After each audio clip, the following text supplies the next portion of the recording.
উপর টায়াটা দর্শন হবে, কিন্তু পূর্ণ দর্শন সম্ভবপর হয় না।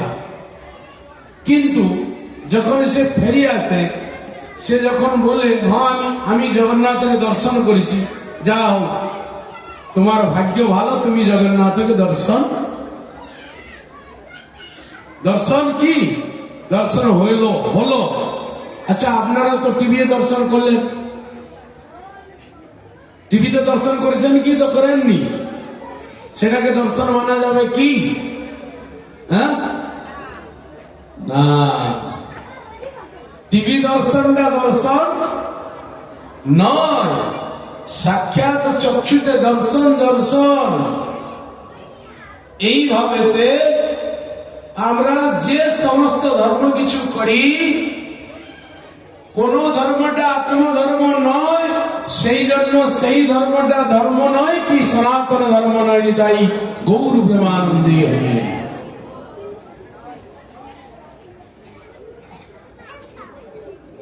অতএব যেখানে আমরা বসে আছি, এখানে বসা থাকা ভগবানের কথা শোনাতে ধর্ম আচরণ হয়। এইটাই একটা ধর্ম, এইটাই সনাতন ধর্ম, ভগবানের কথা শ্রবণ করা। যারা ভগবানের কথা শুনে না, যদি ভগবানের সবকিছু কাজ করে, যদি পূজা সেবা সবকিছু করে, কিন্তু ভগবানের কথা শ্রবণ করে না, ছিল ভক্তি সিদ্ধান্ত সরস্বতী গোস্বামী প্রভুপাদ এই কথাটি সম্পূর্ণ ভাবে ঘোষণা করেছেন শ্রীমদ ভাগবতের কথাই। যারা হরি কথাতে রুচি রাখে না, কিন্তু তার ভগবানের কাছে রুচি নেই,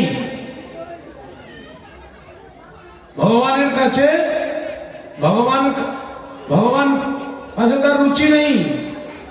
কারণ কি না, সব থেকে ভক্তির যত আচরণ, ভক্তি যে 64টি অঙ্গ, প্রথম সাধন জীবকে শ্রবণ, যদিও আদৌ গুরুপদাশ্রয়, তবে প্রথম শ্রবণ। যদি যারা ভগবানের কথা শ্রবণ না করে, কোনদিন ধর্ম আচরণ করতে পারবে না। ধর্ম আচরণ করতে হলে ভগবানের কথা শ্রবণ করতে হবে। ভগবান এই সত্য বস্তু, ভগবান ব্যতীত ये संसार सत्य वस्तु नहीं। यदि भगवान व्यतीत ये जगत सत्य वस्तु नहीं, तो सनातन की कुथा जगह आसবে? जहाँ नित्य, जहाँ अनादि, ता सनातन। अतएव भगवान ही अनादि आदि एवं भगवान जो धर्म शिव अनादि आदि, এই জন্য ब्रह्मा शिव যে ধর্মকে আচরণ করে, যে ধর্মকে ব্রহ্মা শিব সব ये सारा जगतर देवतागण। अतएव भगवान श्री कृष्णदास कविराज गोस्वामी বলেছেন যে একলি ঈশ্বর কৃষ্ণ আর সব বুদ্ধি, যারে জয়ছে নচাইছে সে তৈছে করিছে মুক্তি। ঈশ্বর বলে ভগবান শ্রীকৃষ্ণকে বোঝা যায়। অতএব ভগবানকে ভজন করা কেবল আমাদের কর্তব্য নেই। এই 14 ভুবনতে যারা সবাই আছে, দেবতাগণ সবাই ভগবানকে আরাধনা করেন। নিত্য ধর্ম ইয়ে জগতের ভারত ভূমিতে নয়, ইয়ে ব্রহ্মাণ্ডরে সবাই সেই ধর্ম, দেবতারও সেই ধর্ম, মানুষেরও সেই ধর্ম, অসুর কুলেরও সেই ধর্ম। ভক্তিবিনোদ ঠাকুর কথা কীর্তন আপনারা পাঠ করিবেন যে সবাই সেই একটি ধর্ম, যে ধর্ম আচরণ করার দ্বারা নিত্য। অতএব আমার পরিচয় যেহেতু ভগবানের নিত্য দাস, আমরা যেখানেও থাকবো, যেই বর্ষে থাকবো, যে জনিতেও থাকবো, আমরা একটাই পরিচয় দেব যে ভগবানের দাস। শ্রী চৈতন্য মহাপ্রভু কলিযুগ পাবন অবতারী, জগতের জীবকে উদ্ধার করার জন্য তোমরা মানুষকে উদ্ধার করেছেন। কাকে? পশু পাখি কীট পতঙ্গ সবাইকে সে প্রদান করেছেন। কারণ কি? আত্মধর্ম, এ দেহ ধর্ম নয়। আমরা সবাই ধর্ম করি, কিন্তু কি করি ধর্ম করি? দেখুন, চিন্তা করুন, ধর্মটা আমার যেভাবে আমার মন আসে সেইভাবে আমি ধর্ম করি। শাস্ত্র পড়লে কি হবে? কথা শুনলে কি হবে? ধর্মটা কিভাবে করব? যেইভাবে তো করা দরকার। চিন্তা করুন তো, যেখানে আমরা ঠাকুরের কাছে যাই, যখন ঠাকুরের কাছে যাব তখন ধর্ম ভাবে তো ধর্ম করা, যেভাবে তো ধর্ম করা উচিত সেভাবে তো আমরা করি কি? করি না। সেভাবে করি না। সব ধর্ম আমি সম্পূর্ণভাবে করি, কিন্তু প্রকৃত ধর্ম যে আত্মধর্ম যেভাবে করা দরকার সেভাবে আমরা করি না। দেখুন, অনেক লোক এলো বসল, কিন্তু অনেক কথা মহারাজারা শ্রবণ করালেন, কতই কষ্ট করি আপনারা চিন্তা করতে পারবে না। কি কত দূর থেকে মহারাজারা, অনেক বয়স,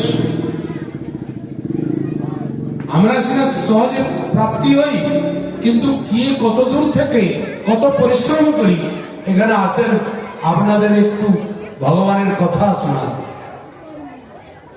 নিজেরা আচরণ করেন।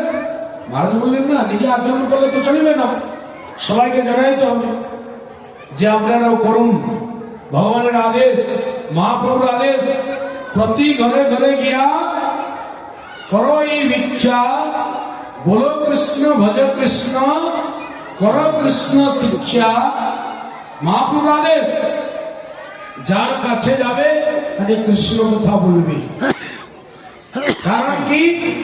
সংসারের সবকিছু প্রাপ্তি হবে, ডাল চাল সবকিছু প্রাপ্তি হবে, ফ্রিতে খাবার পাবে, সবকিছু। আপনি চিন্তা করুন, অভাবে থাকা লোকটি কেউ চাল দেবে না, কিন্তু যদি কেউ মদ খায় তবে কোনোদিন মদ অভাব পড়বে কি? পড়বে? হ্যাঁ হ্যাঁ না, যেখানেও পাওয়া যাবে, কিন্তু যদি চাল অভাব থাকে কেউ আনি দেবে? হ্যাঁ, ডেলি বাকিতে পাওয়া যাবে, ঋণ করে পাওয়া যাবে।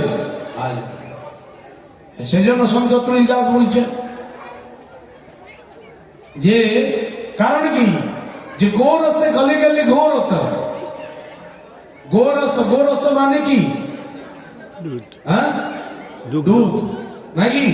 গোরস গলি গলি ঘোর হতো, সুরা বৈঠল বিকা। মদ যেখানে বিক্রি হয় সে বসে থাকে, আর যেখানে বড় বড় মদ দোকান গ্রিল দিয়া থাকে, নাই কিছু দরকার নাই, সেখানে সন্দেশ পাওয়া যায়। কিন্তু গোরস গলি গলি ঘোর হতো। সেজন্য দেখুন কতই কষ্ট করি, তারা বড় পূর্বক গ্রামে গ্রামে শহরে শহরে দ্বারে দ্বারে দেয় মহাপ্রভুর যে মানে ভারত ভূমিতে সর্বত্র ছিলেন মহাপ্রভু। ভ্রমণ করি প্রতি ডোর টু ডোর একটি কথা বললেন, তোমরা কৃষ্ণ নাম কীর্তন করো, কৃষ্ণ ভজন করো, কৃষ্ণের শিক্ষা করো, কৃষ্ণ ব্যতীত কেউ রক্ষা করবে না। আমরা অনেক ধর্ম নেই, কিছুই পূজা করি, কালী পূজা করি, দুর্গা পূজা করি, যা পূজা করি, কিন্তু যখন সবটা উঠবে কি সত্য বলবে? হ্যাঁ, কি সত্য বলবে? কি নাম সত্য? হ্যাঁ, কিছু বলা যাবে? কিছু চলবে সেখানে? রাম নাম সত্য হি। সন্ত তুলসীদাস বলছেন, রাম নাম হি এক অঙ্ক। তুমি তো যত জীবন ভরি ইনকাম করেছ, যত কিছু ইনকাম হয়েছে, তার রিজাল্ট কি? সব রিজাল্ট জিরো। সন্ত তুলসীদাস বলছেন, যত কিছু ইনকাম করেছ সেই ইনকাম তোমার সব জিরো। সন্ত তুলসীদাস বলছেন, যদি তুমি রাম নাম রূপক এক অঙ্ক পাকাও, তার কাছে একটা শূন্য দাও, তবে কত হবে? 10 হবে। যদি আর একটা শূন্য দাও 100 হবে। এই প্রকার 1000 বড়ি বড়ি থাকবে। যদি এক অঙ্কটাকে মুছে দেওয়া যাবে, কত হবে? সবকিছু কত হবে? আমরা জিরো। राम नाम ही एक अंक और सब शून्य। ছিল হরিদাস ঠাকুর অনেক বলছেন, দেখুন যে চৈতন্য ভাগবতে বৃন্দাবন দাস ঠাকুর বলছেন যে যখন কে মানে মহাপুরুষগণ হারামি একটা গালি নাকি, হ্যাঁ হ্যাঁ গালি না নেই, গালি তো তখন বলছে যদি কোনোদিন সেটা ভুল হয়ে যায়, যদি কোনোদিন ভুল হয়ে যায়, হারাম যদি হয়ে যায়, সে মুক্তি হয়ে যাবে নিতাই গৌর প্রেমানন্দে। অতএব আমরা যখন ভগবানের শরণাগত নয়, আত্মধর্ম না করি, আত্মধর্মই সনাতন ধর্ম, আত্মধর্মই বৈষ্ণব ধর্ম, আত্মধর্মই জীব ধর্ম। অতএব সেই ধর্মকে যদি আমরা না করি তবে একে সনাতন ধর্ম বলা যায় না। বাঞ্ছা কল্পতরুভ্যশ্চ কৃপা সিন্ধু ভৈবচ পতিতানাং পাবনেভ্যো বৈষ্ণবেভ্যো নমো নমঃ। খুব সুন্দর। হরে কৃষ্ণ। আমরা মহারাজের মুখে শ্রবণ করলাম। তো আমাদের সামনে এখন পুরীধাম থেকে আগত কর্মজনিত স্বামী শ্রীমৎ ভক্তি বল্লভ